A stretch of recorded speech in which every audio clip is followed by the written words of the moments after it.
Okay, hopefully this is working. It's always a mystery every day.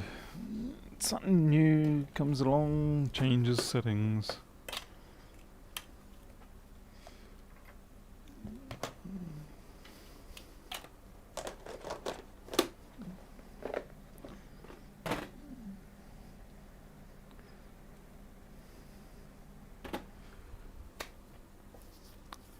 Okay, it looks like we're on. Up and running. It only takes about 40 seconds. Crikey. You would want to be doing this in a hurry. You know, someone robbing you or something like that, and you'd be like, quick, get on the live stream and tell people what's going on. You'll be done and dead before you even get a chance to get started. Hey everybody. Okay, definitely feeling a little bit less than 100% right now, but we'll persevere and see if we can get some work done here. iPhone success? It is success? Yep, success. Okay, so it actually does boot if you put a battery in it that is charged, but as soon as it runs out, it's out. So it could be TriStar, but I'm actually thinking it might be Tigris. Hopefully I can remember how to do this. Be rather shameful if I didn't. We'll work our way through it. I gotta remember how to get these out of here.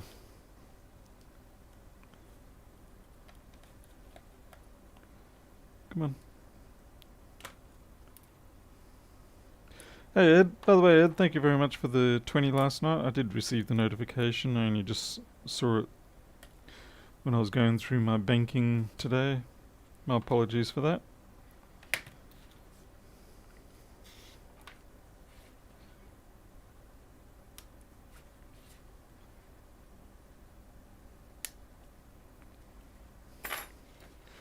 Yeah, so I'm gonna, probably can't really see that, but anyway, the SIM tray is the silver colour rather than the rose gold.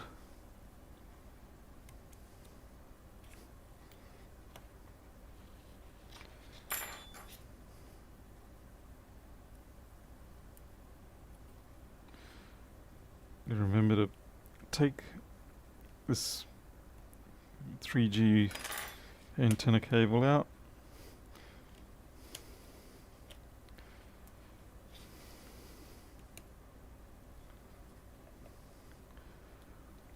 Right now I'm operating primarily by, I guess, muscle memory in some ways here.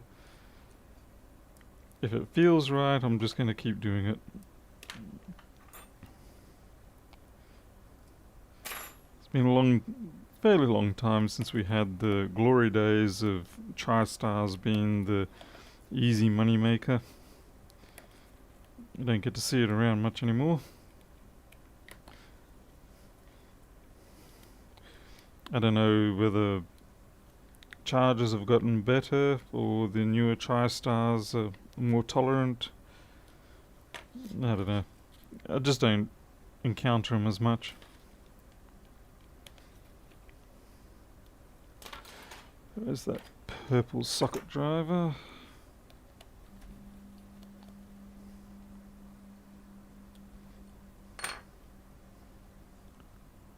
Hey Warren.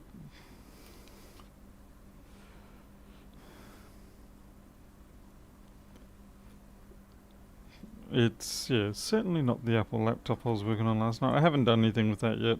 I haven't even bothered to check to see whether it gives me 20 volts on boot, on start, since it's cold.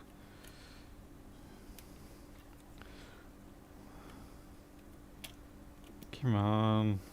Out you come. There we go, managed to do that without destroying anything. It's a nice change.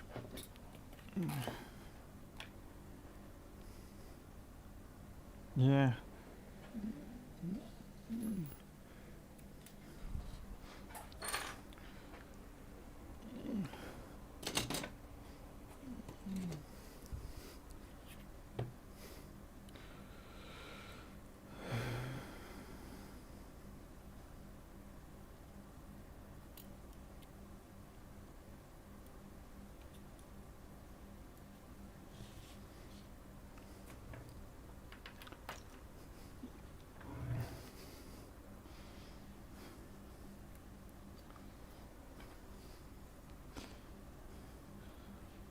I'm sure most of us are familiar with the process that's about to commence.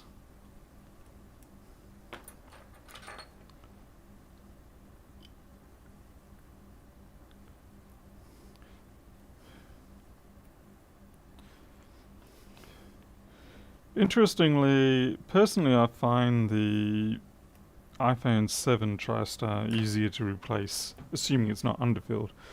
For the non-underfilled, no, I haven't bidden the computer yet, it's still just sitting behind me. Ah, just had to go and not make it perfect, damn it.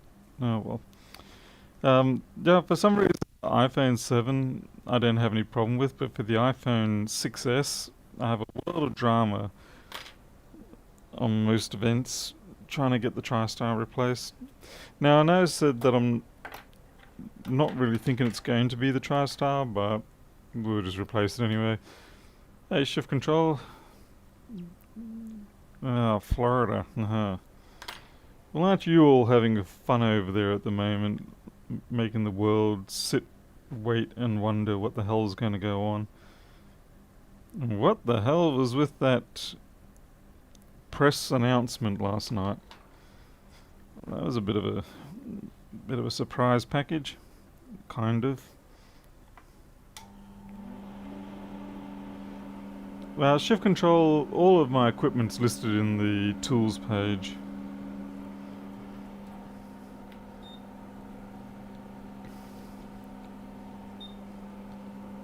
Hey, Toast Tech.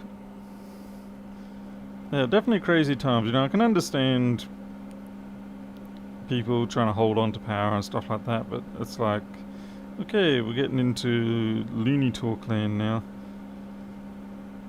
It's a little bit concerning.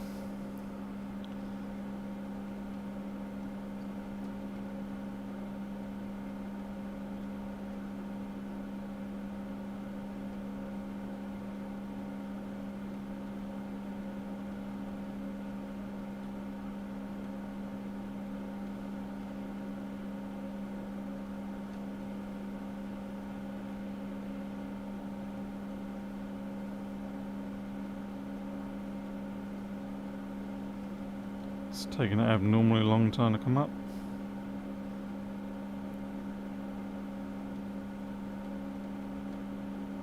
Let's add some more air to it.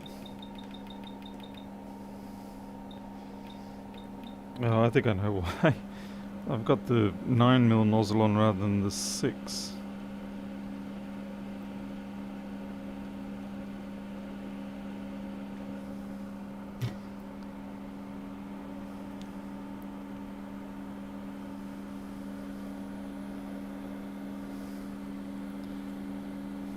And hopefully I didn't shift around too much then. Sometimes you can just have a bit of a jolt at the wrong time and you accidentally draw that TriStar back against everything. It's not a good thing to do.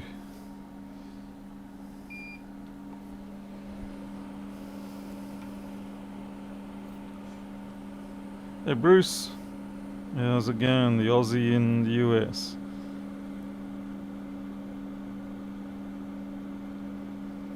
Ah.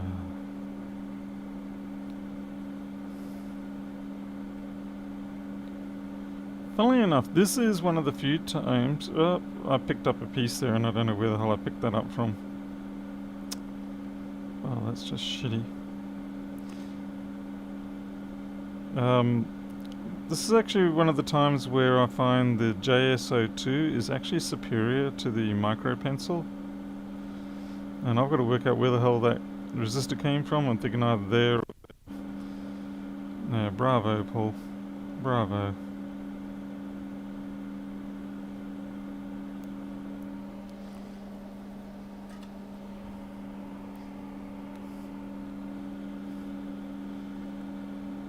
I'm not too concerned, to be honest. It's just like, oh well, these things happen.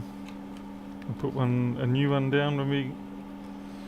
Yeah, it's a personal challenge to not bend that tab up. Because as soon as you bend the tab up, it never goes back straight. And so every time I do this, I try to do it without bending the tab.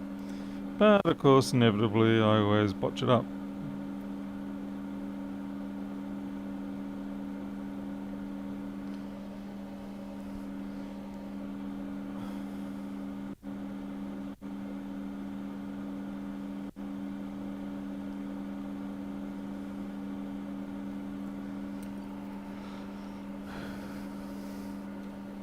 I guess it's sort of a personal challenge thing. Try each time to do better. Ah, damn it. See, you got four pads at the back there. And to be honest, I'm going to have to... Yeah. I'll try with the micro pencil. The trouble is, see, because it's a KU blade or K, whatever the hell it is, it's flat and broad, as opposed to say I think it's the I series ones. See, it's flat and broad, but you can't get in there. You can't get that angle in there. So I'll change over to the JSO2. It's actually been a while since I've plugged in the JSO2.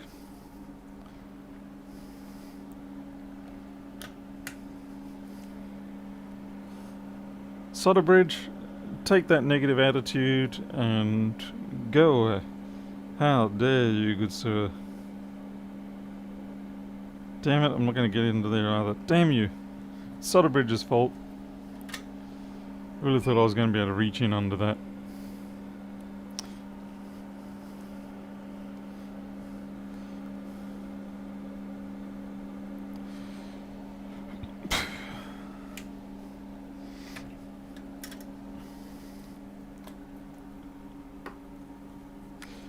Yeah, this is where for the micro pencil you need the fine, just the point tip.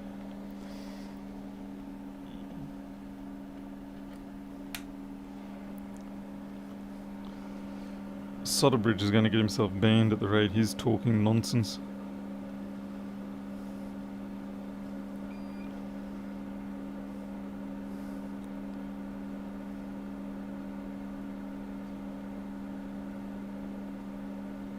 Yeah, tip damn well ain't gonna fit in there. I'm gonna have to get myself some of those super fine ones.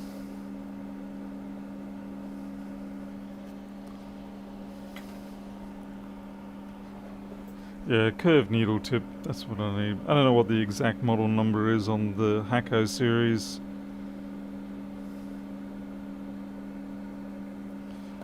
Such a cheat. Yeah, on Nisakat, I've noticed the exchange rate as the States has become, well, effectively unstable, then everybody's pulling money out for the short term. You know it's going to go back. That's the trick, you just got to wait for it to come back.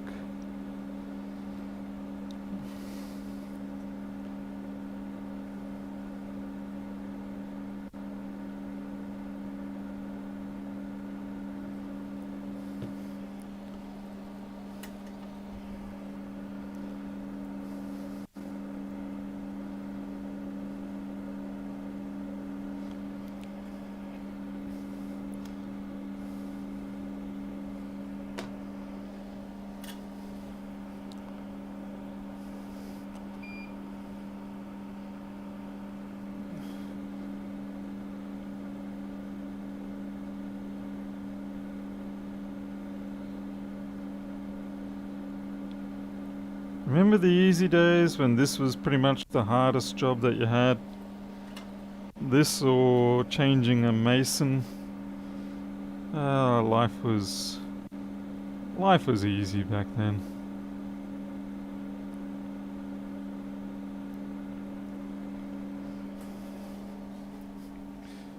And as I said, I'm fairly sure this is going to end up being a mason. Not a mason, a tigress.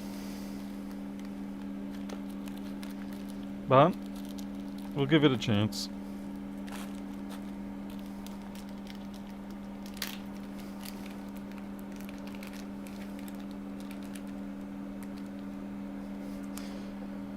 So sometimes what can happen is that while I can't get my tip in under that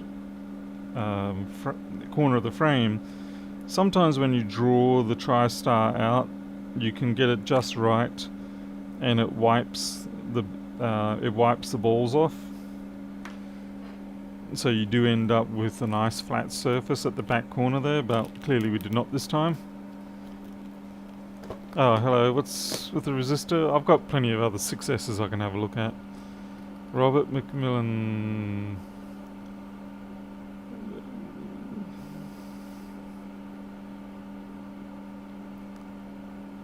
It came from above the... Right, yeah, there should have been the two resistors in parallel there. Yeah. So you're talking about this one here? I'm pretty sure the one it's between the TriStar and the existing resistor. I'm pretty sure that's where it sits. I'll just have to steal it from another board anyway.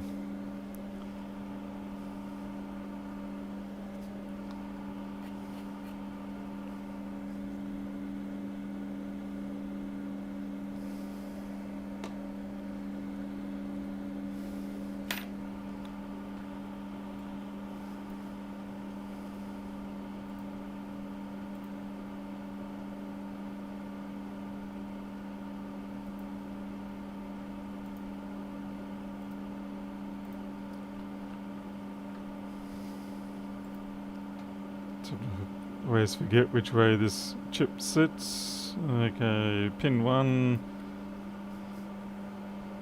top left.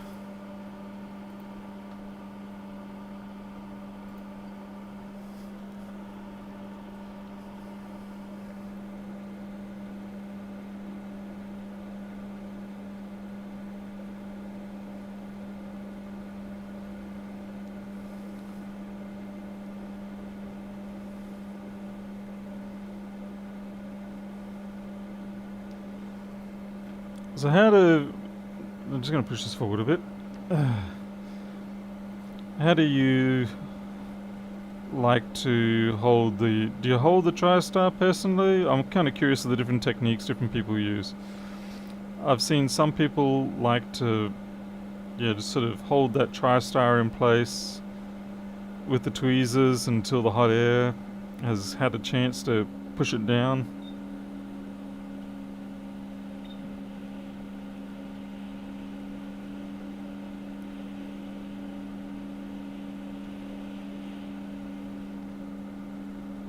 Kind of like that. Let's see how that goes.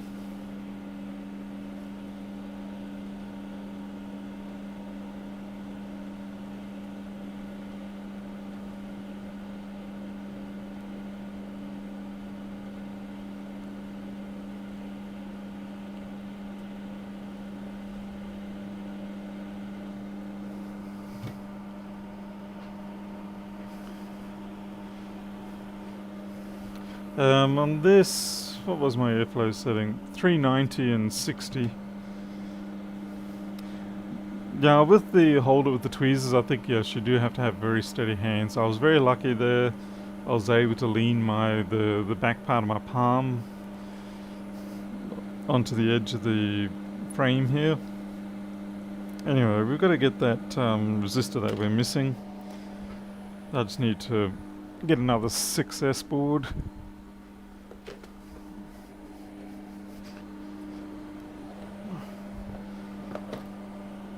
That's weird.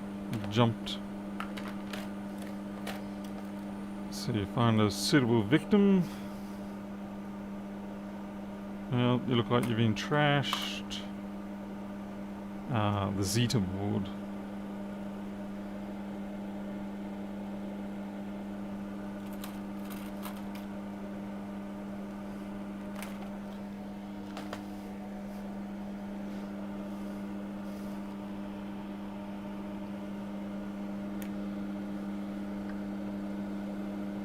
And there we have it.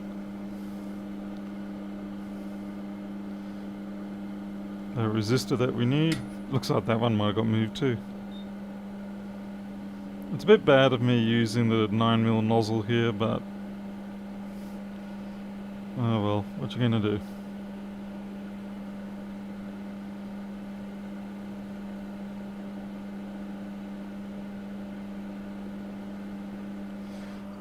You probably wouldn't want to do that on something like an iPhone 7 if you're trying to avoid heating up the baseband. Right, I'm going to put down a little bit of leaded solder on those pads just to make it a bit easier. Hey Marcus Gaming.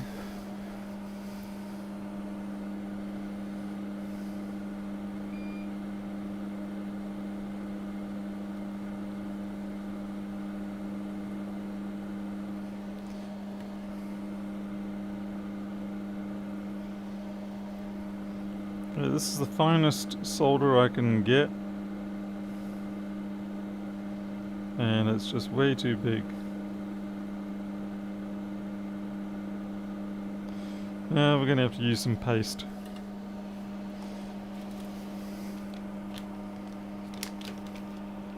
Hey Crazy J.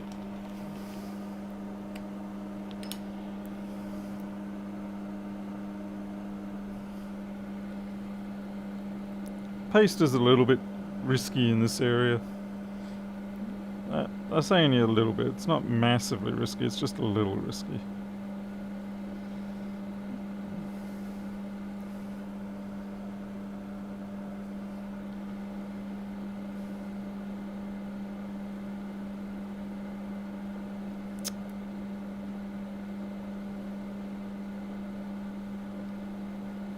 Yep. Paste everywhere except where where I want it. Mongrels. I'm not reflowing with hot air the balls. I'm just making it so that I can do exactly what you just saw there. It just makes it easier to put that solder at the end of the tip.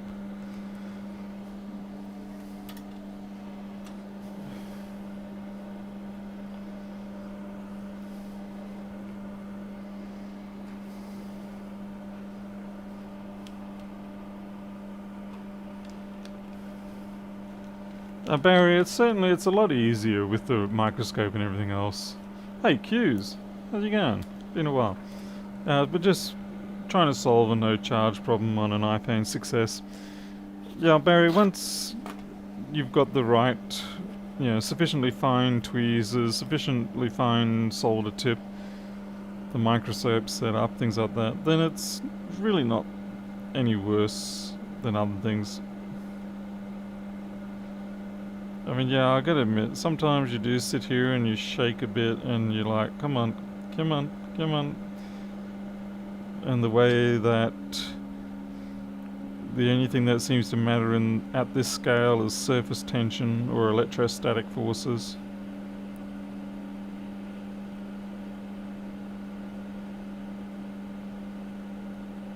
Okay, don't panic.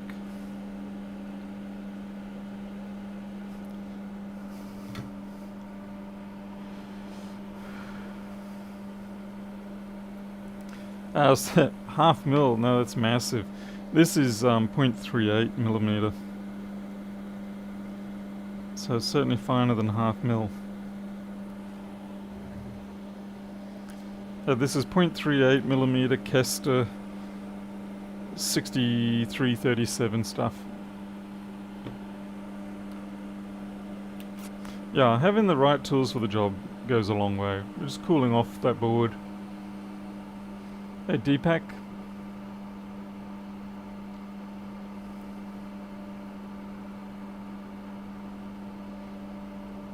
Q's. Fixing lots of gaming consoles because people cannot buy them in stores. Yeah, okay. I should really look more into that as an alternate income source.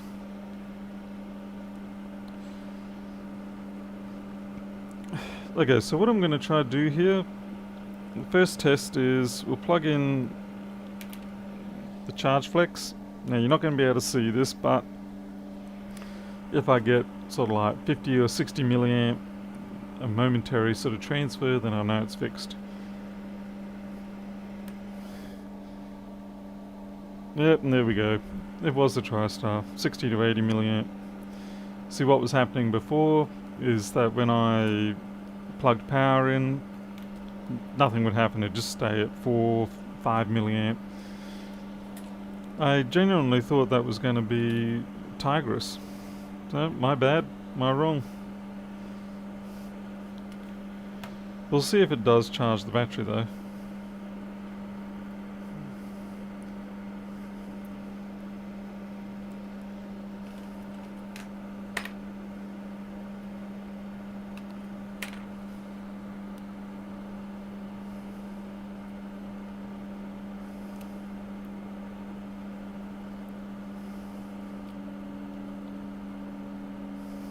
Come on, man. Yeah, I'll plug the screen in.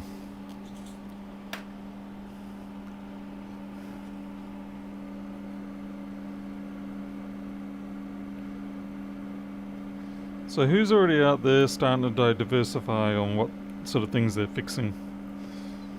Getting ready for when the supply of nice easy stuff dies.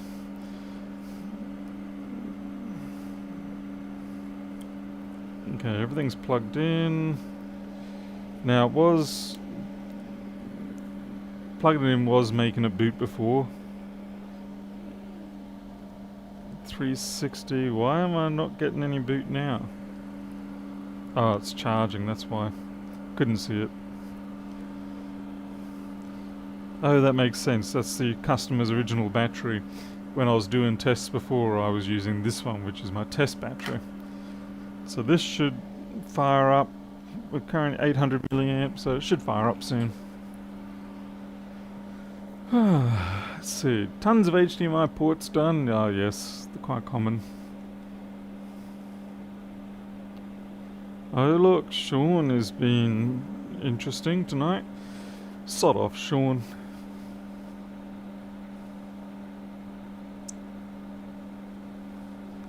Damara's dentistry. Yeah, it's a good idea. I guess the hardest thing is going to be finding the painkillers.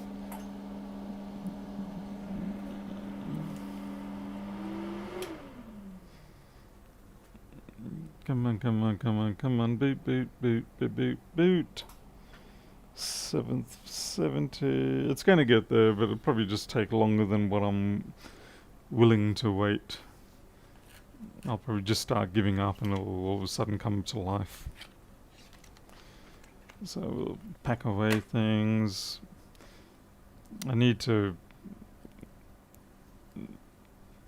I'm trying to think how I'm going to stick this back on. Usually I use some heat and then push it back down, or I cheat and I use Captain tape.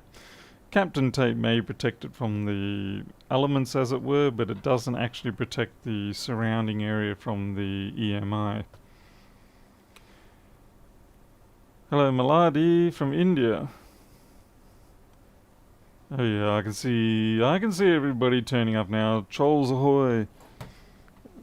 Not necessarily saying Maladi is, I'm just saying I can see the graph is spiking up, which means YouTube has all of a sudden decided to send a whole bunch of people to me. Okay, this is my box of destroyed iPhone 6s. Probably quite a lot of these are viable repairs. No, that one's missing the audio chip, so that's probably not so viable. That one's had a really bad day and a burnt out Wi-Fi, so yeah, you're not. Liquid damage, that looks like a 6. Why is there a 6 in my 6S stash? 8, 9. Hey, this is a 6 plus. I think. Yep, 6 plus. 6 plus, if they get TriStar damage, is as easy as the 5S and the 5C.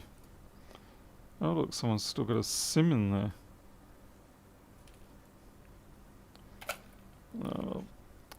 Shame to say, but they're worth more to me now as parts than anything else. Test first, which means I'll never test it.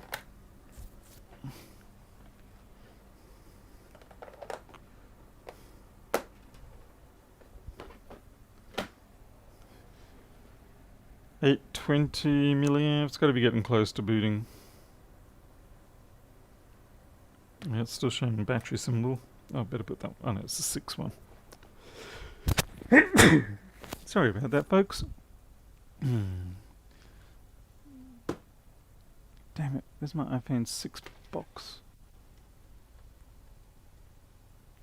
It would appear my iPhone 6 container is elsewhere in this room, lurking, waiting, preparing to attack me.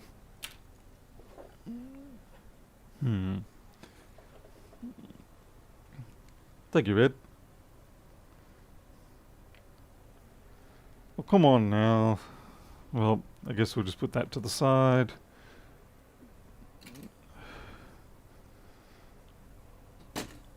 And we'll get on with the next job. Sorry about the voice tonight. It's, some days you just can't quite get the voice out of your throat. I know that does make it more difficult for people to hear me. But, well, what can I say? Nothing. Yeah, it looks like that spike is gone now. Yeah, we were up at 788 people. Oh, that's a load of lies. You can sit off to the side. And we'll just probably use Captain tape. Yes, sir, Captain.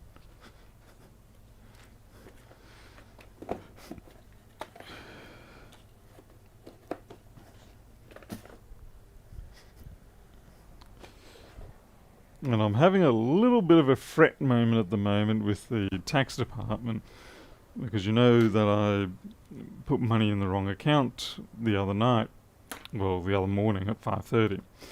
And so I phoned up the tax department and I said, it's in the wrong account. I've got a massive credit on my business GST account. Can you just move it to my personal income tax account? And I said, we can't do that, but we can refund you that money, that excess. And I said, all right, do that.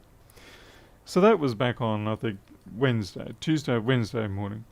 And it's still not in my bank account, so it's, I'm a little nervous of that, because that was about $14,000. And when you've got $14,000 missing, especially coming out of the tax department, it's cause for concern. Nice, smooth, 100-year-old single malt. Yeah, that'd be, Glenfiddich would be fine on its own. Okay, it's still charging. Taking forever. I think the battery's been damaged due to that activity. Okay, this is not the board we were working on last night. This is a different one. This is one that had the spark hit it. So we'll actually put that aside and we'll get to the one we were working on last night.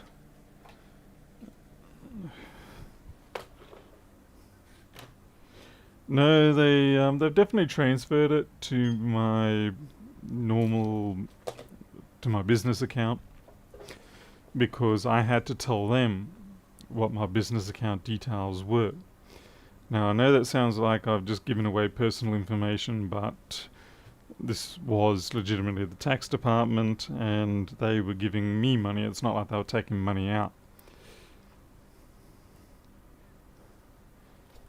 AJ, this is the board from last night, so we are now going to have a look and see if we get that 20 volts pop up. We'll see whether it was just purely coincidental. Okay, plugged in. 5. Yep, we've got 20 volts again. 20 volts again. So something is getting charged and then not. I'm just going to turn it off and see if it ceases doing this behavior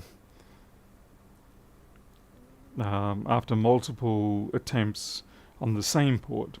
Because what I've been doing prior to this is I've been testing each port, so I would go through 3 or 4 iterations and then towards the end, that is when it would stop. So I'm trying to see whether it's the port that I'm doing it to that matters, or whether it's just simply the fact that I do it multiple times. Hey Greg, nice to see you there, Greg. Yeah, Marinus DeVit. It is a lot of ice cream. Marinus, do people... Okay, we're 20 volts again. Do people say, for your name, do they go DeWitt? Or do you prefer it as DeVit?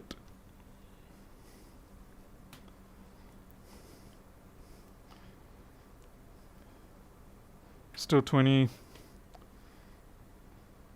Yeah, Joseph, they could be, but that's why I'm a little bit concerned because it was on the early of the weekday. So it was Tuesday, and even if they do that, it should have been here at least today, and it hasn't yet shown up.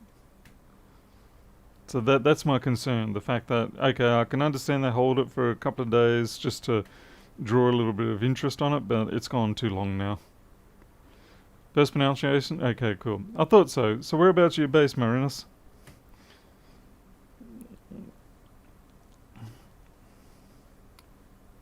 No, we're still. It's still going all the way to 20 volts each time. NAB hold it for 5. Well, this is Commonwealth. I haven't had any problems with them normally holding it for too long. You're in Belgium. Okay, so Germanic.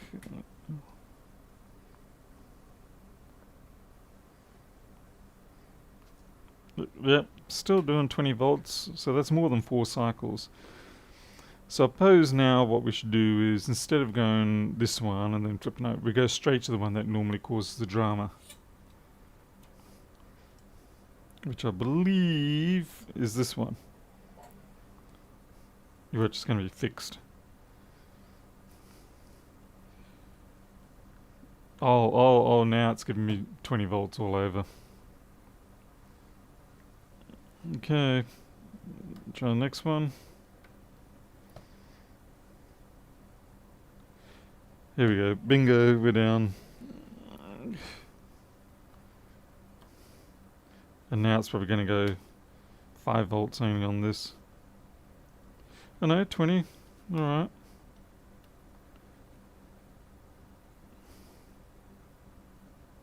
20. Every single port is working.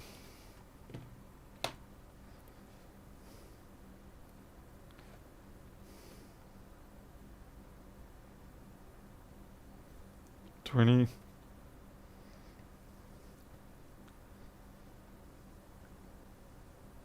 20.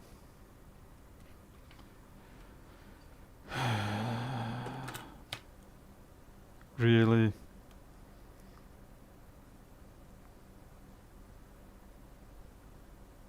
Alright, we're... Okay, now we're doing 5 in cycle. Alright, that's it. I'm taking the CD3215s off.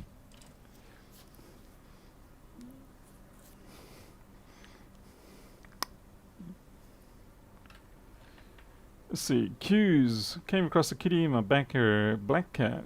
Did not want to take it thinking it's the neighbours, but seen outdoors a couple of times. Hard to say. Cats are inherently... They have a bad habit of having multiple homes for their own greed. But keep an eye on it. If it does seem to be getting skinny and demanding, then you may well have a situation where it is an abandoned cat. Barry West, Highway to Hell, eh? Yeah, don't stop it, Paul. Don't start singing. You're not qualified. You're barely qualified to do even this. So, yeah, don't push your luck. Hey, yummy steak.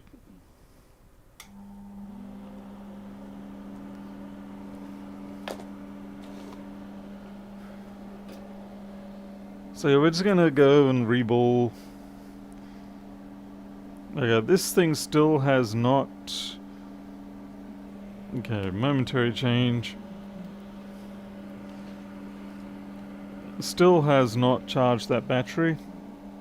It is putting in the current, but I'm suspecting that the battery has been damaged by the process.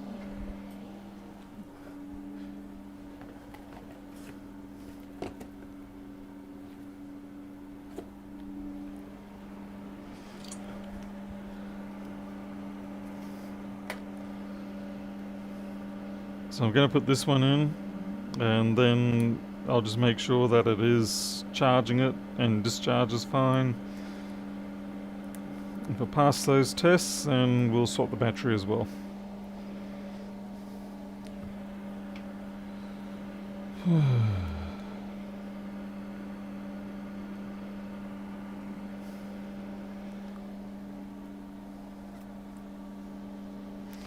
.8. There goes. So I'd say that battery that's in there is problematic.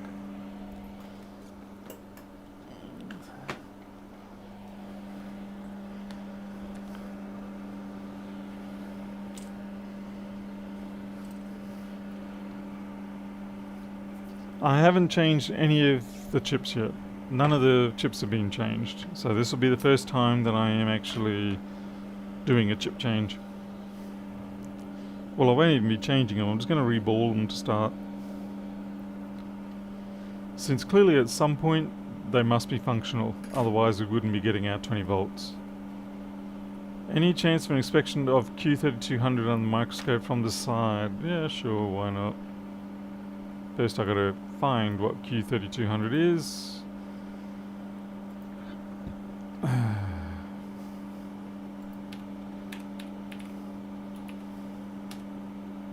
Oh, that's a MOSFET. We have changed that MOSFET. Yeah, we changed that MOSFET. It's been completely replaced. Wait, that's the one on the other side. Is it?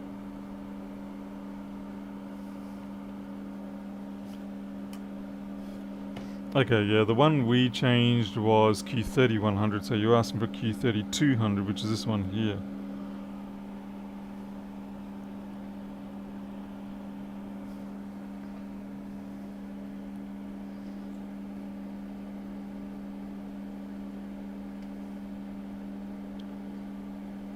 And I'll tell you, it looks pretty damn normal to me.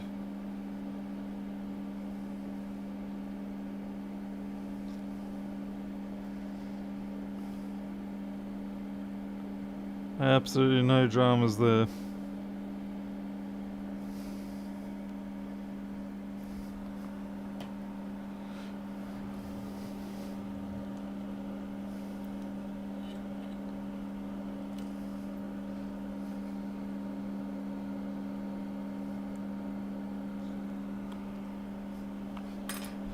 Yeah, Q3100 on the other hand was corroded, and we did replace that.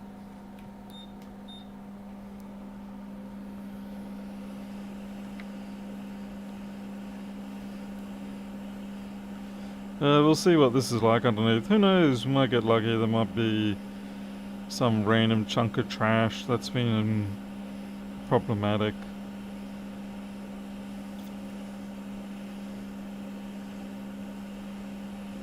Bit of reballing practice, no harm in that. I've got a piece of plastic junk on there. I'm not going to appreciate melting that, but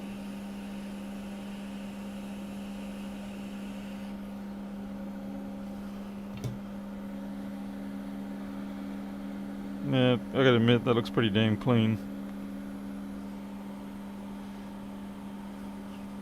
Have you had to harvest chips from the charger iPhone cases? Ah, you mean for the 9240s? No, I haven't been subjected to that yet. Thankfully.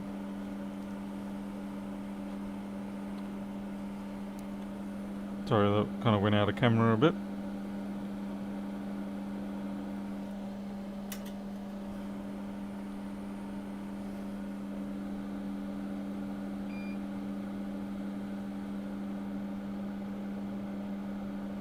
I need some assistive heat here.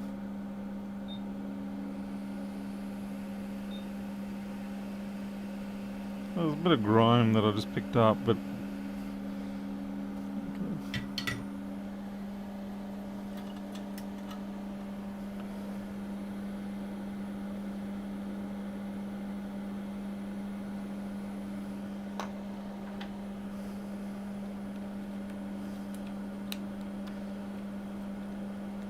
if you think I'm talking a bit slow today, you would be right.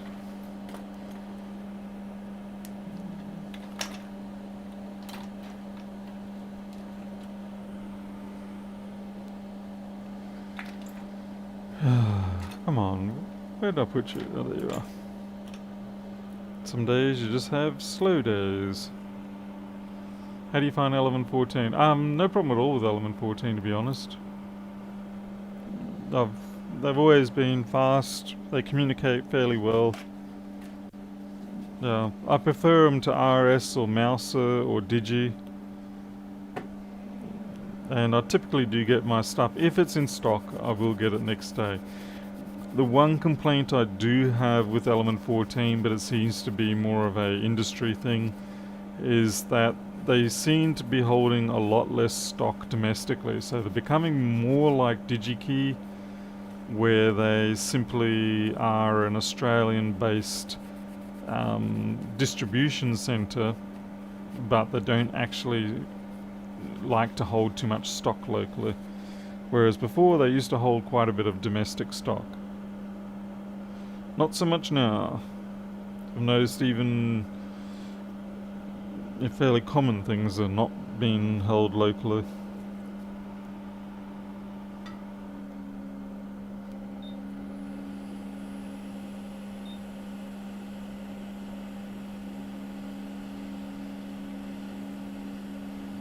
We're doing this because it just makes it easier for the chip to sit down after I've reballed it.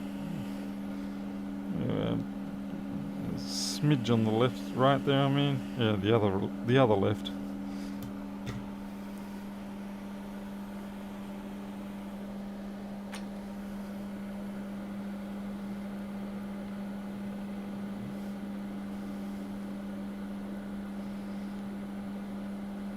Pretty happy with that.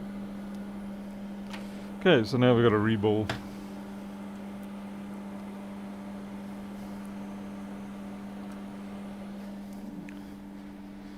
Dun, dun, dun, dun, dun, dun.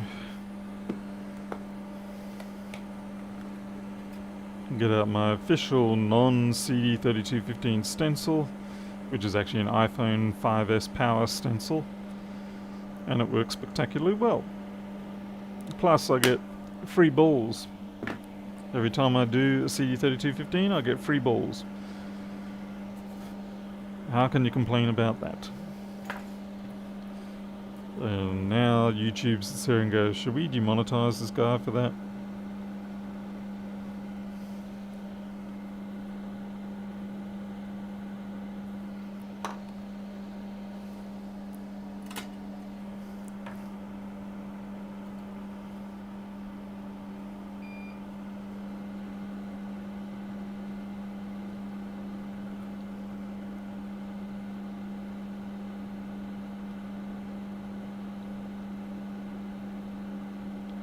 I'm really not touching the surface too much. It's just a case of dragging this big blob across and it does the rest.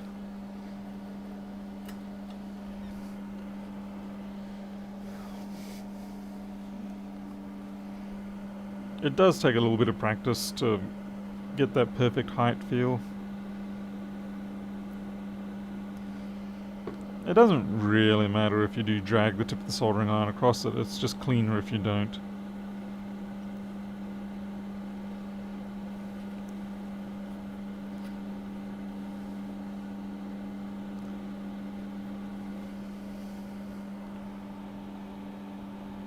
Spike is real. Holy crikey, you're not half wrong about that. Yep, 863 it got up to. You wonder what YouTube's doing. What I love though is that a few days later you get a message from YouTube saying that you received false views or just invalid traffic that generated false hits on adverts. And they write it in such a way that they're kind of like, you know, that was naughty of you to be involved in that. And it's like, what the hell, man? Your algorithm drove those people to me. Keep me out of it. Your fault, not mine. Okay, is this too crusty? That's a little bit too crusty. I think we're gonna have to... That's actually gone like a rock now. There's a difference between being dry, crumbly paste and rock. That is rock.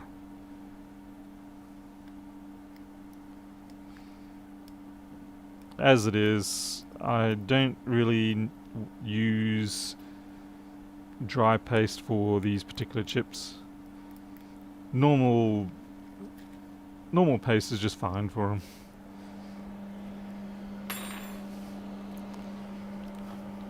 Oh, we've got a friendly bug there. Hello, bug. And you are out of there.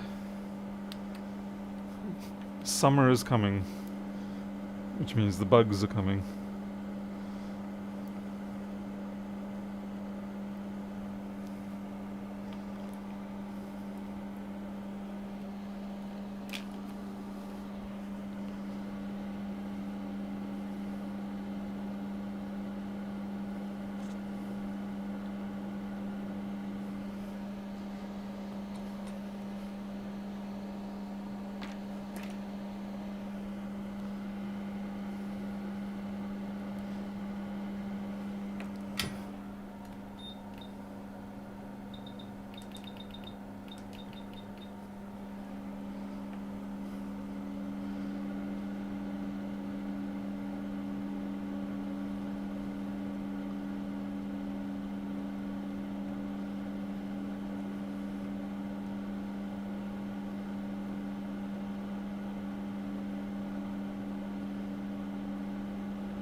Looks good.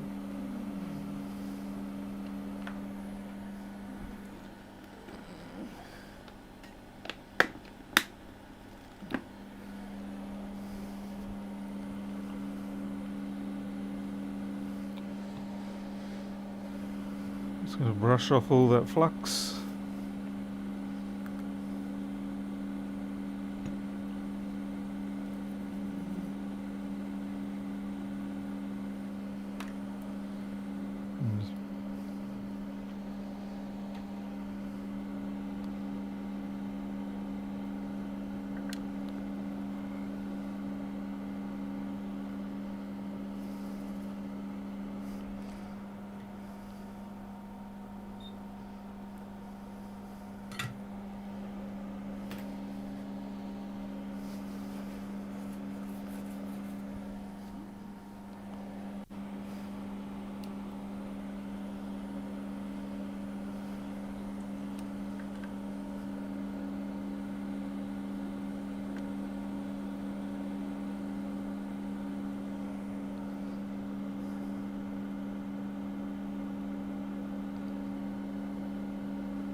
Should be fine there. Just dropping a little smidge of flux. I said little smidge and it drops a bucket load on there.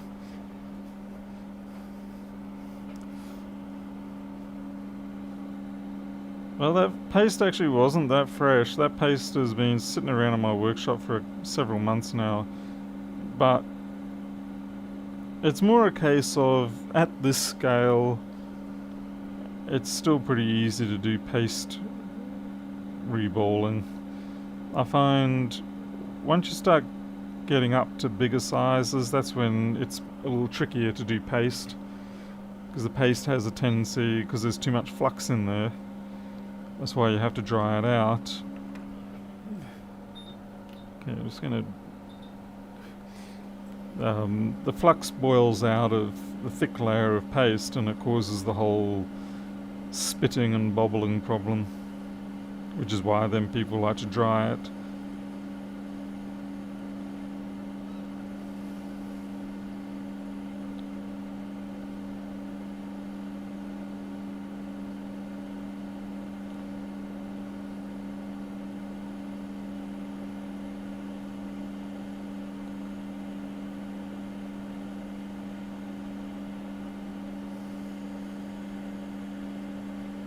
There we go.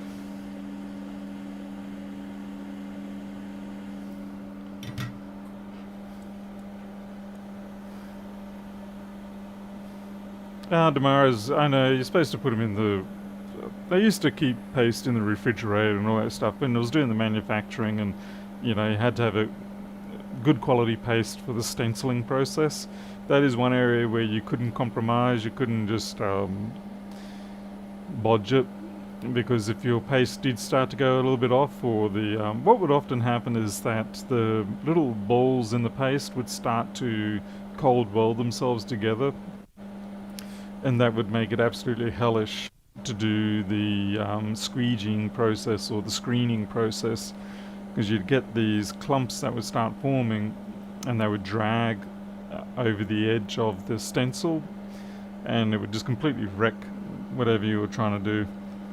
So yeah, back then it really did matter having it, you know, super fresh, good quality paste, fresh out of the fridge, warmed up, nice and smooth, no grit. But for this sort of stuff, yeah, anything will do pretty much. Oh yeah, I know the pain, yeah. You do a couple of bodgy, like, um, I used to do boards in about blocks of 100 at a time. And before I was looking after the paste properly, yeah, I'd go through and I would, you know, do a slab, and I'd like, yeah, you know, the paste doesn't look that great. But I'd then have to manually pick and place everything, and you put it through the reflow oven, and it comes out and everything's, you know, half the stuff's tombstoned or it's gone skew, and it's like, right, that's it. You don't even bother rework those boards, you just pick the ones out of that lot that are viable, and then you just toss the rest. It's like, I'm not even going to try and rescue that trash. Oh, I haven't checked to see. Okay, 1.2 amps. We're at 77%, 1.2 amps. Seems about right.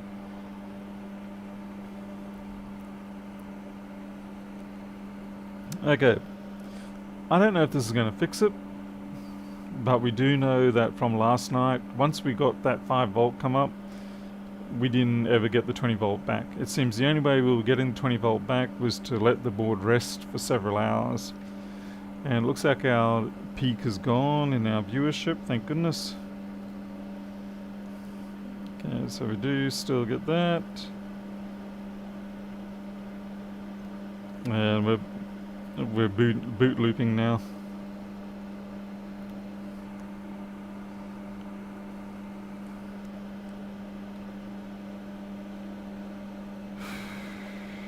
It brings up the Apple, this port brings up the Apple protocol, 2.4 amp protocol, and then loops.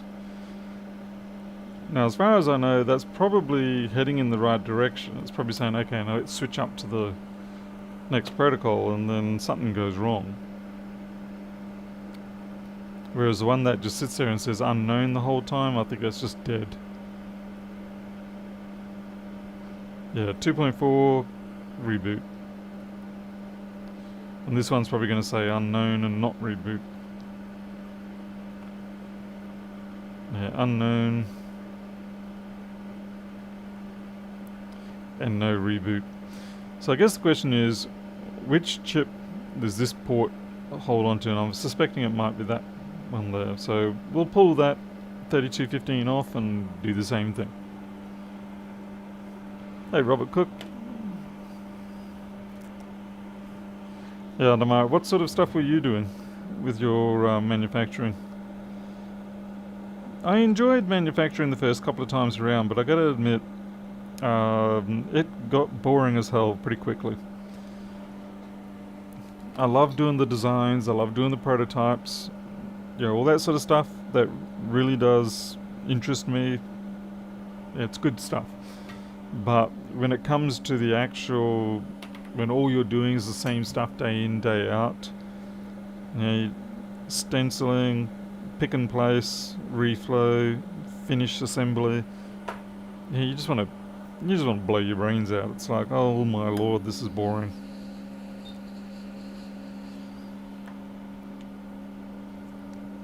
Well, I don't have the board. I don't know if it's a heat related thing because we did chill the board down. I think it's more of a capacitor thing or something. I don't know. We'll reball this and see how it goes. Luke, these particular MacBooks are a little bit harder to diagnose. It's more because of the fact that the way these CD3215s are tied together, it makes it difficult to isolate the fault.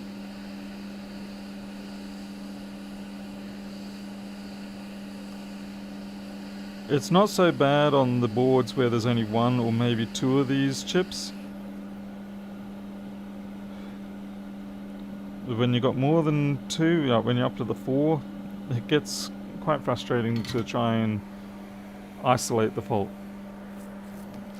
It'd be fine if it's still booted. Oh wow, actually, oh that's not good at all. Look at that. That's not good damage, I've done that. What's happened there is that my heat shield that it was trying to protect it touched it. Fantastic. Fortunately it's functional, but that's a bit naughty of me. Created some interfaces for mobile phones before Android even existed. Oh wow, like way back when we had now I can't even remember them now. Palm Pilots and things like that.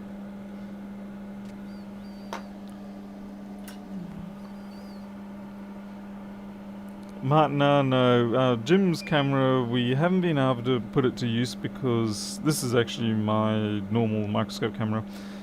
We haven't been able to put Jim's camera quite to use because we've got a bit of a problem with the rendering quality for some reason. And I don't know where it's coming from. When it's zoomed in, it's not too bad, but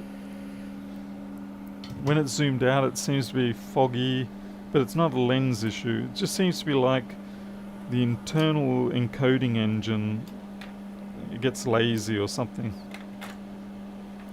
I really don't know.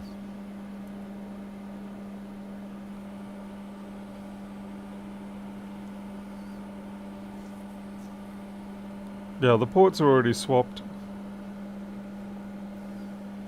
All that sort of stuff has been already done. Okay, I've changed it around a bit. I used the tall side version. Okay, just gonna sop up the excess.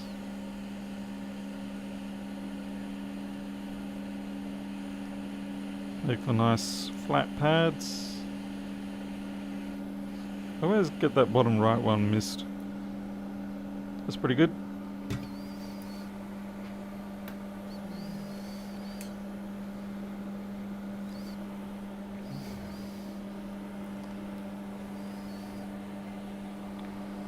And for all we know, the fault is actually on this side.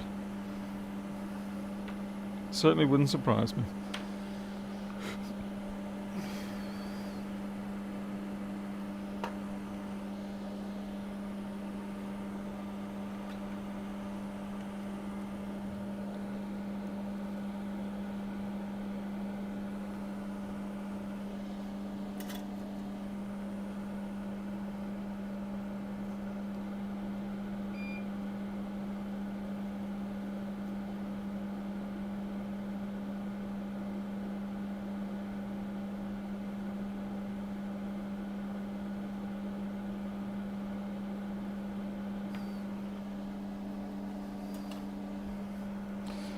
Imagine if you could just put that chip back down on the board like that now.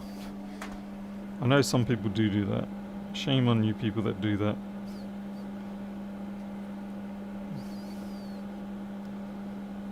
I guess sometimes if you're truly desperate, you may not have a choice. But that's a pretty high level of desperation.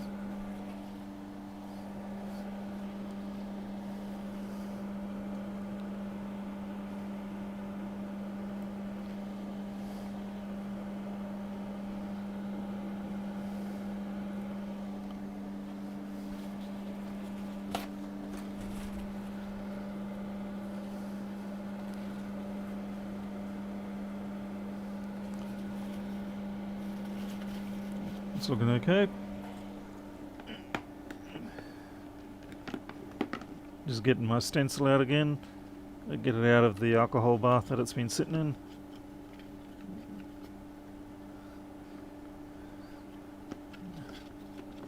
Give it a rinse.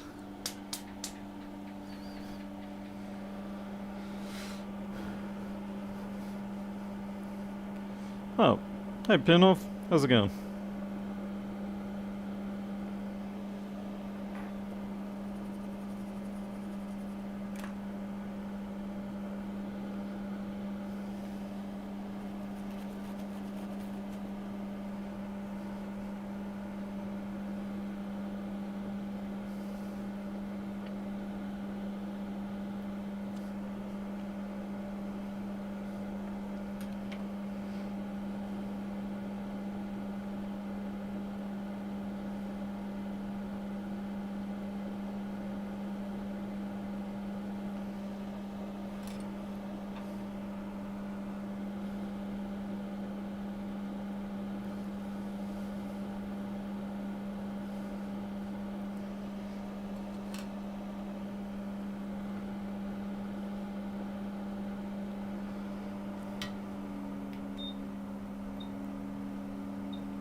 We got a problem. Oh, well, that was okay. We kind of got saved by how quickly that flashed over.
That was 9mm nozzle on that.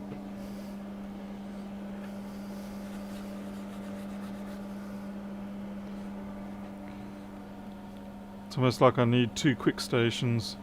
One with a 9, one with a 6. Because I seem to always forget.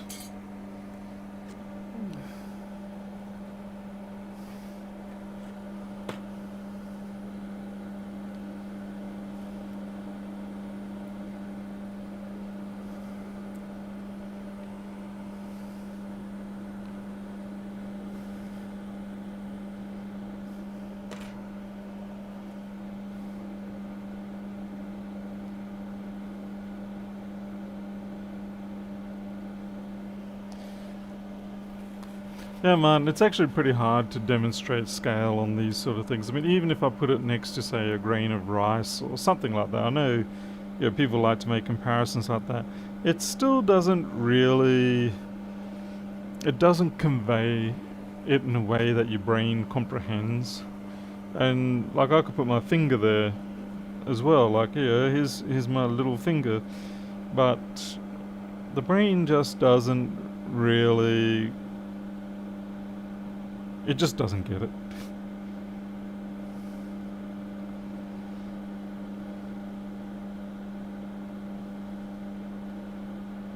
Yeah, that should be the right way.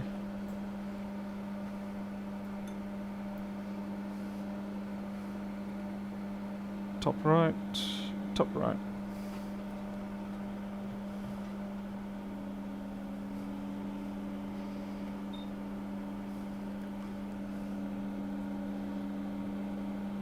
Ah, Barry, too many pads.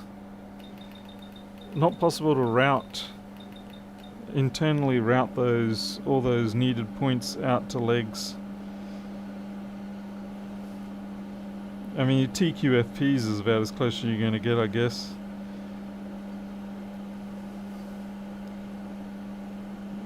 But we kind of ran out at about 128 legs on that, and in some ways they were more problematic than balls.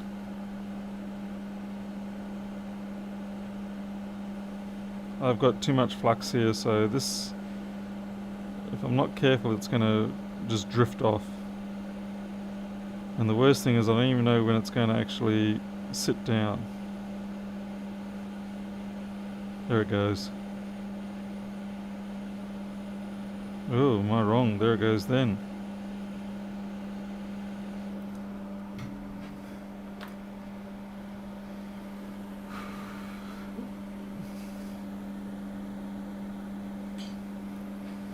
Oh, it's the other thing. I might have a very fat little finger, yeah. So compare it to that finger and thumb.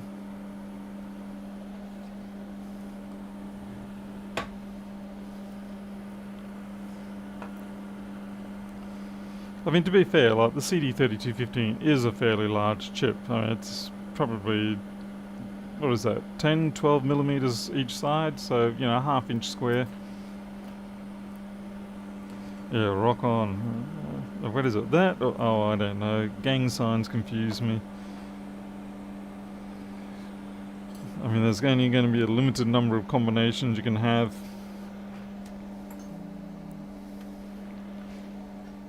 So 960 milliamp, 89%. Okay, so it is charging properly, that battery. Let's see how we go. It's probably still a bit warm, but we'll see how we go. Still got some activity.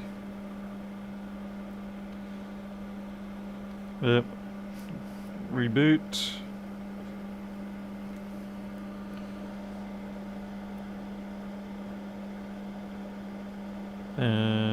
This one actually went to 2. Okay, so it's changing its behavior again. So now both ports are actually rebooting. Yeah, the rice grain comparison is another problem because you've got long grain, short grain rice that's just inherently larger than other rice. So now both ports are rebooting.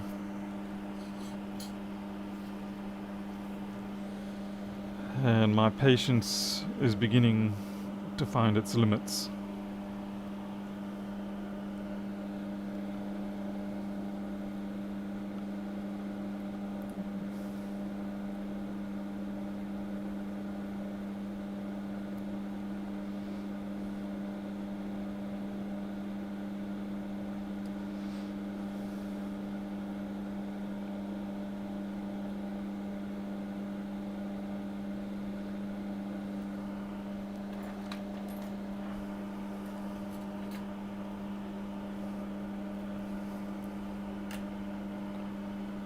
It's almost midnight, so it's probably pretty much soon time for me to pack it up.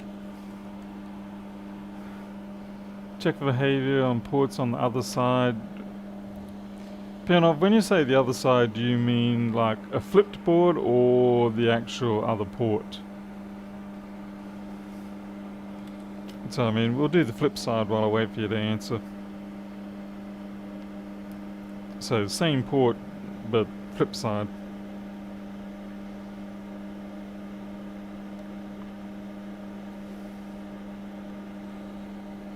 Unknown. Well, this one's staying unknown and not rebooting.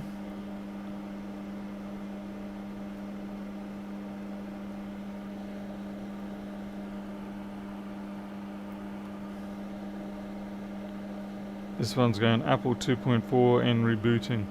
So we're back to this port here, this particular orientation being problematic.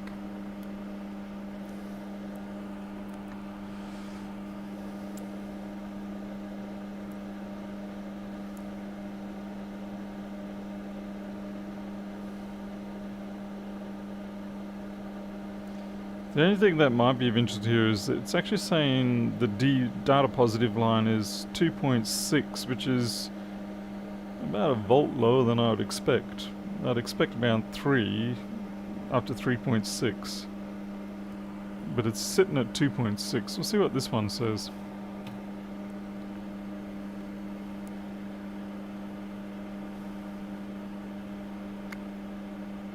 Oh, actually they're both 2.6 on this. And rebooting.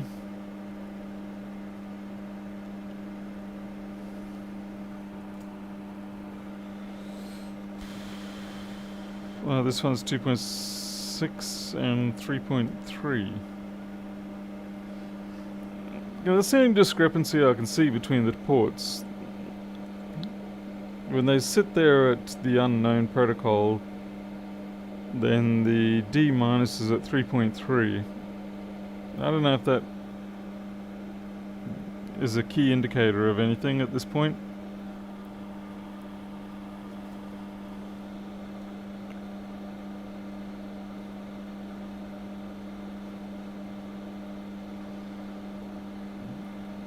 Honestly, it's scatterbrained. If I drew up a table of the behaviors, I don't know if there would be any commonality going on.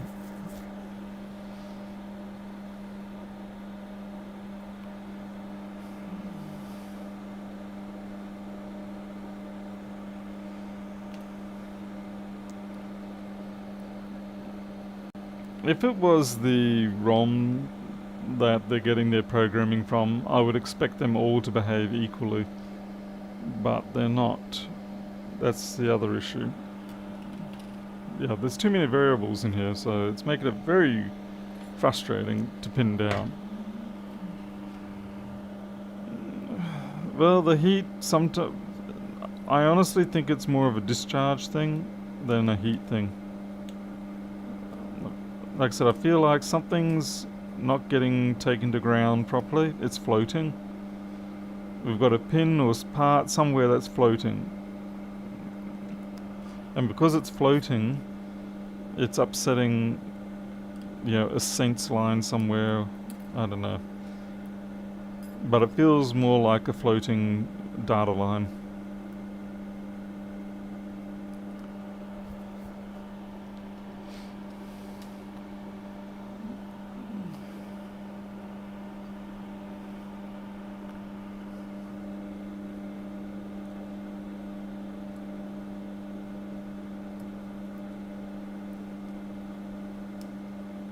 I'm just lifting these up because there is a little bit of surface corrosion around. I mean, at this point, I'm willing to try a lot of things. Maybe I should actually call Lewis Rossman. And I'm sure it's before his opening hours right now, so it's perfect time. I'll call him, demand that he fixes it for me.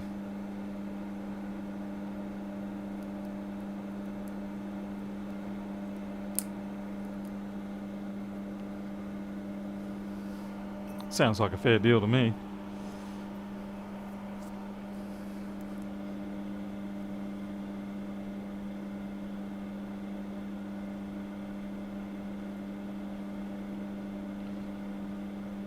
If it's going to be a zombie CD3215, I'm probably inclined to think it's the one on the other side of this board.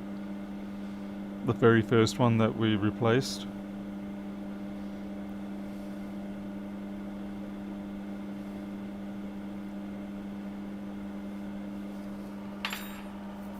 He was live with Eli the other day. Oh, really? Ha, Stockholm's, he would just laugh at me over that. Lewis isn't one for entertaining threats. He just turns around, calls your bluff on it, and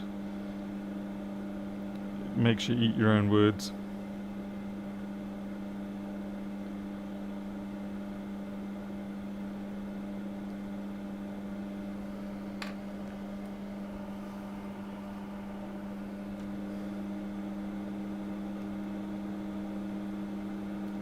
Oh, should have known better than that.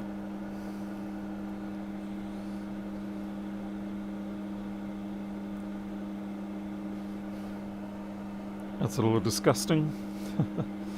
Alright, well, we'll take this one off and see if we can find a donor.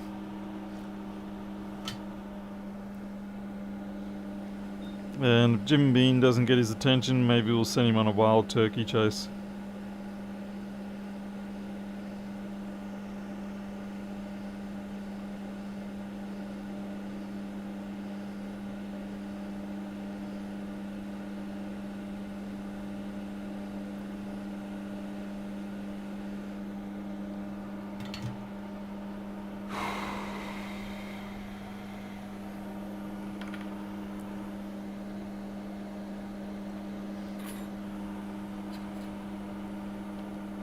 Actually, I hope I do actually have a spare 3215 around.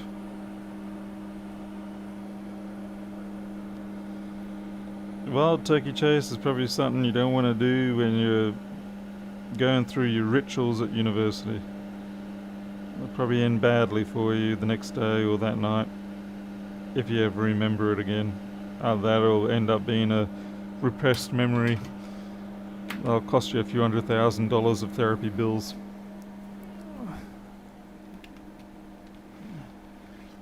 Okay, time to find a chip.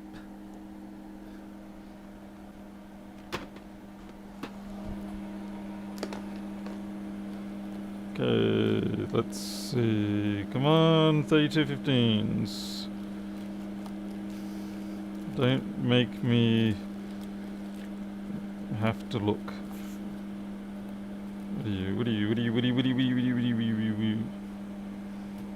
What? You're not even close. TPS, nope.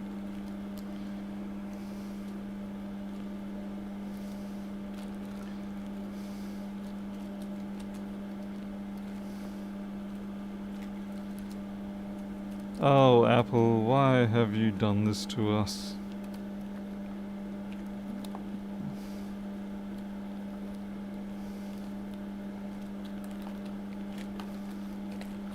I have a feeling I have run out of single-use 3215s and I may have to horribly resort to using prior used ones.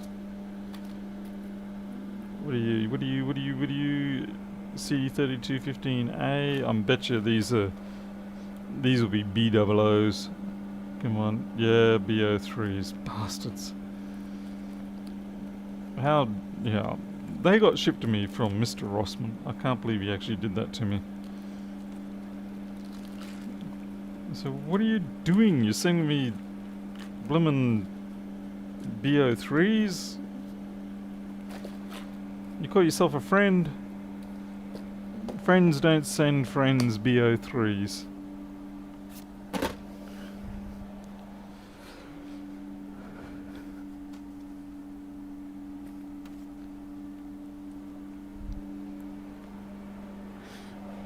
That's when I knew Lewis wasn't my friend.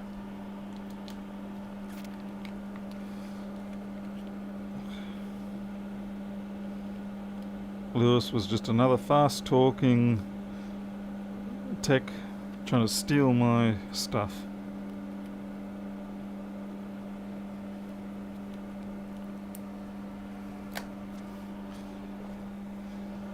Oh, I mean, don't get me wrong, he apologised, and he did send me some COOs after. But it was like, how dare you even send me B03s in the first place? To be fair, I probably ordered them. I think that was the problem. I think they actually still had an ordering option on the website, which is kind of hilarious. Right, these look like they've just been yanked, so that's a pretty good sign. Yeah, they haven't been reballed before.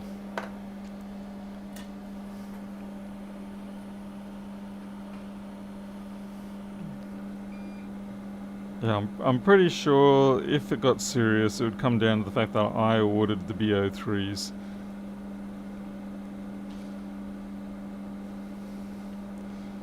And I'm also responsible for the electoral fraud that's going on.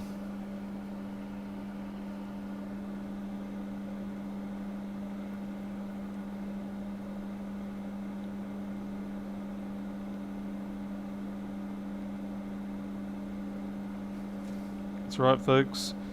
Don't do postal votes. Go down on the polling day. Hey, that's a buggered chip, I can see. Go down on the polling day and make your vote. Don't do postal votes. Oh my god, why are all the postal votes not going my way? Okay, to be fair, I don't know if that's actually what really happened, but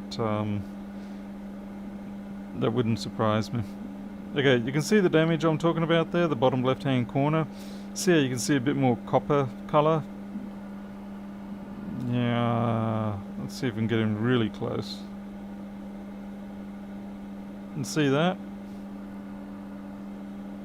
Now I don't know exactly what that is, but that kind of looks like that had a bit of a bad day there, so I'm going to assume that that's not a good chip.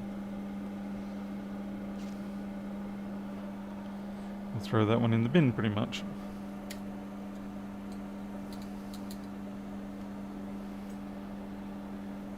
Luke, I wouldn't call it politics per se.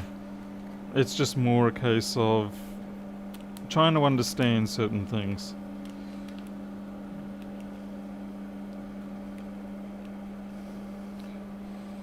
You have to realise that the rest of the world is sitting here waiting.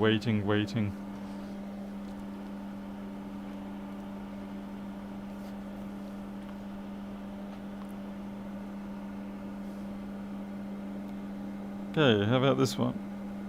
We'll try again, give it a bit of a flux, we'll clean it up with the soldering iron tip and see if there's any defects. You'll often see those kind of defects on SMCs as well. When you take off an SMC, have a look at it and see if you can see any of that kind of weird, like exposed copper looking or extra bright copper areas. Often though, I find with the SMCs it's typically because of kind of like popcorning, I guess. You know, a little bit too much heat in the area.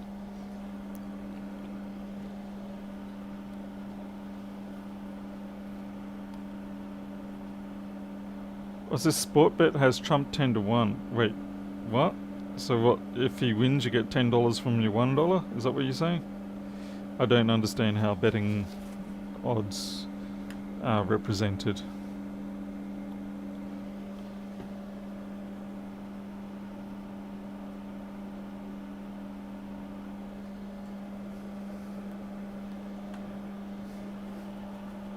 Right, okay. Understood. Thank you very much, Robert. I sort of had to guess on that one.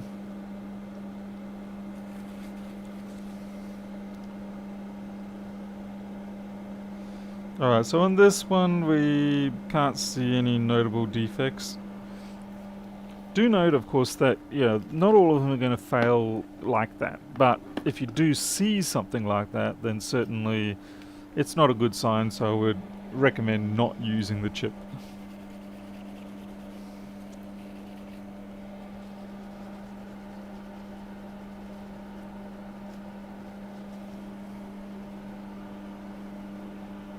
Sir Cat, you're watching this because you are a cat, and since we are predominantly cat lovers around here, you are in the right kind of place.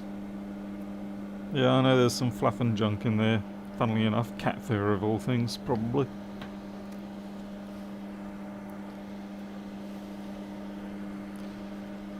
I don't know why I'm doing this without the microscope.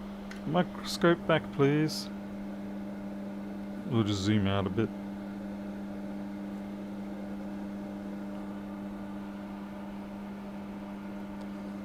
Another viewer spike. Oh yeah, crikey. Getting quite a few of them tonight. Must be desperately bored.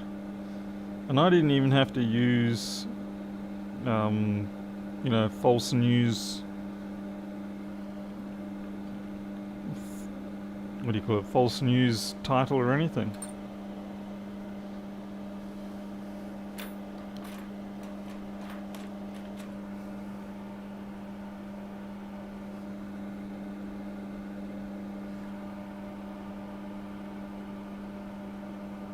Piffy. Really? It doesn't matter. I'm not here to mod the mods. Mods can do what they want. Within reason. If a mod's getting really out of hand, I might do something, but most of the time the mods I trust to be responsible. If they feel like they're kicking you a tush, then there may be a reason.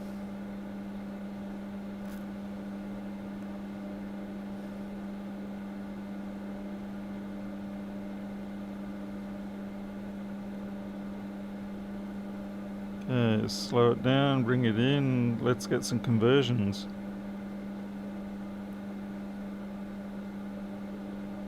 Okay. Okay, we've flashed over.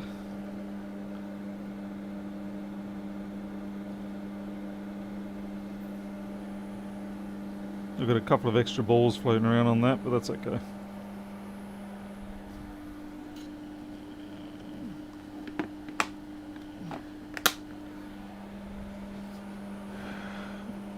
Well, I think that's 4 spikes now we've got this, just in this one stream. It's a little bit ludicrous. They're not as bad as the first couple, but that's still a fair number of spikes.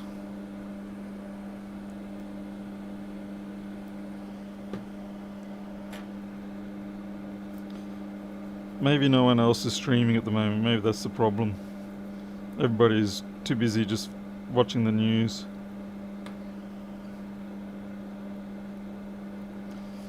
Okay, we've got a couple of stuck balls there, which is a little unusual. Just that there. And there. So hopefully we can just blow those balls off. Like that. Excellent.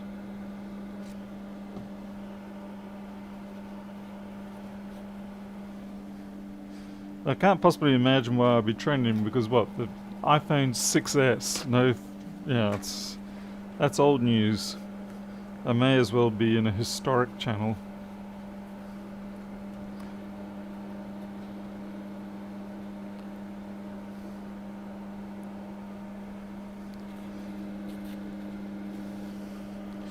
There's a little bit of grunge on a couple of those balls, but overall that's pretty good. I certainly can't complain.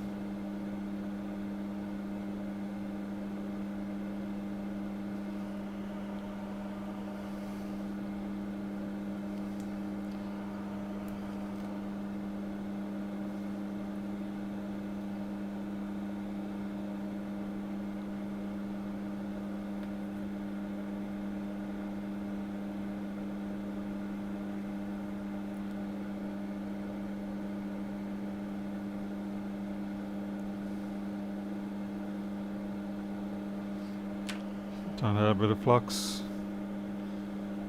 Try not to put too much on this time. Try to keep it down to Jason Vilma levels. Dennis Norris, yes, the architectural channel. Not architect, archaeologist. Apple archaeology.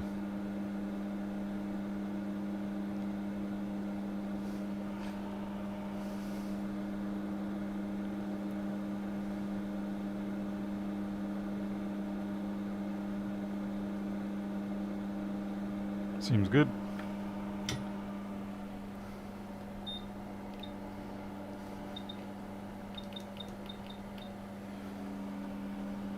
Hey RTC, how you been? How's your week been? Keeping busy? Anything interesting? Making heaps of money? Having an interesting job is a nice start. Making money is a better start.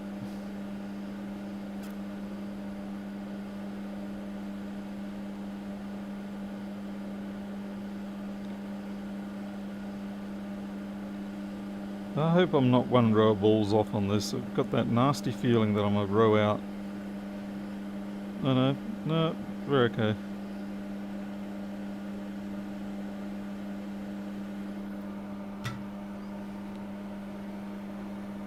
What's up, the dislike ratio? That'll be all the people that are spiking in here. I mean, it's ridiculous. It's like we got the peak here of 879 people turning up, and now we've got 820, 800 or so.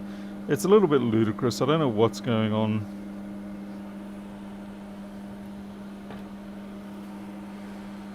See, ITC, been busy being trolled by Nintendo Switch USB soldering. Oh, okay.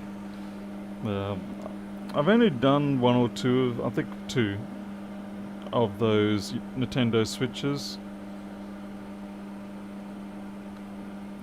Looks like they're nice devices to make some money from if you can get the ones where the faults aren't too bad. Yeah, Travis, it would be the ones that you banned. Yeah, it's been 4 spikes so far. The one that we've just had was almost a bit of a double spike.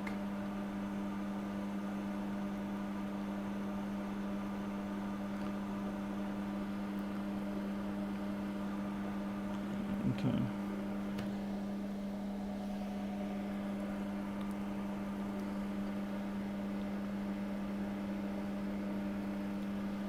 Come on, 20 volts, come on.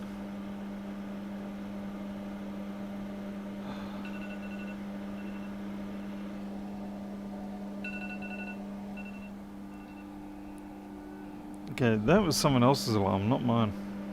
No, we've still got the same problem. This is what I mean by I don't think it's a CD3215 issue.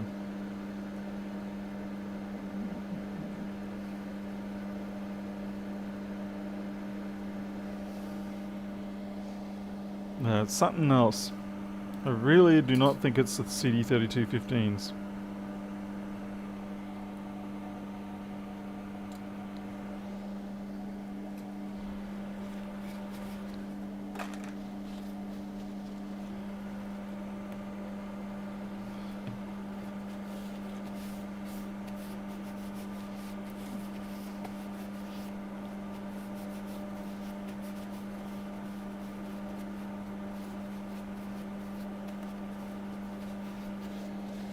I'm kind of stumped for tonight. I think yet again we are going to go into the dark knowing even less than what we did perhaps last night.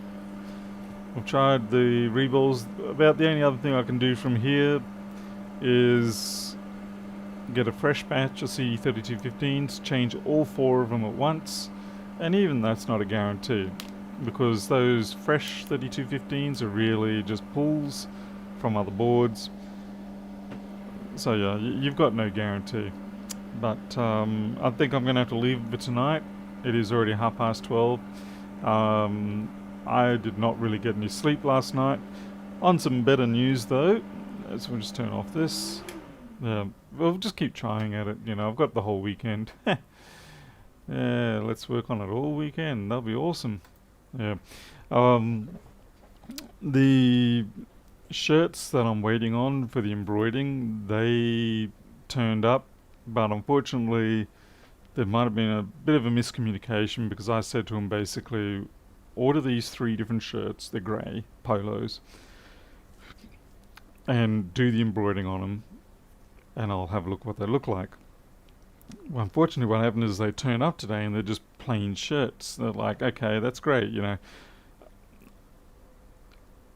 I still don't know what they're going to look like with the logo on them. So anyway, I've said to him, go off and go put the logo on them. I paid for all the shirts, paid for all the logos to be put on. And then when that's done, then I can actually decide which one I'm going to go ahead with and like do 10 or 20 of the size that I want. So it's just, it gets a bit frustrating when you have the delays. I imagine that they're doing it this way probably because in the past they would have had people saying, I didn't say you can go ahead and do that. And yeah, I totally get it. But it would have been nice if at the start there could have just been a little checkbox or something where I could have said, proceed right to the end to the point where I have a shirt that I can just come and get from you that has the logo on it, and I'll be able to determine which one I want to do.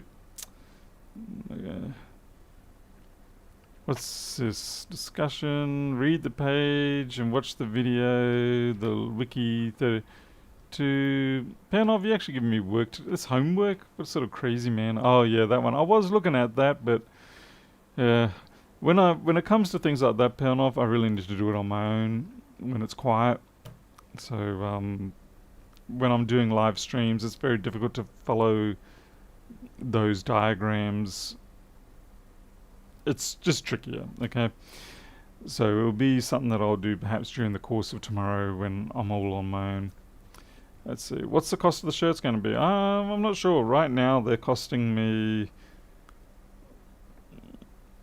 geez, it'd be almost $40 a shirt, 40 Australian dollars a shirt right now. But that's because they're one-offs, and it may still just be the early stage of the costings. You know, maybe they charge extra for the prototype shirt, I don't know. I imagine when I order 10 or 20 or 50 it'll drop down quite a bit. It could also be that the quality of the shirt is higher, because I noticed the cost of them on the actual price tag was like in the region of 30 Australian dollars for the shirt alone, and then it's probably $8-9 for the embroidering. So imagine if I get, say, 50 shirts, that'll probably come down to $20 a shirt. Maybe. Who knows? I don't know. Um, we'll just wait and see. I'm not really doing this as a merch thing. It's really actually for me to have something to wear because honestly, yeah, these are great for just me being around the house, but I think that it sucks wearing this when I'm doing live streams. It'd be nice to have something that does have the the logo and the domain on it. Over time, I'll just tend to try and clean up my business presentation image. So it's something I need to do.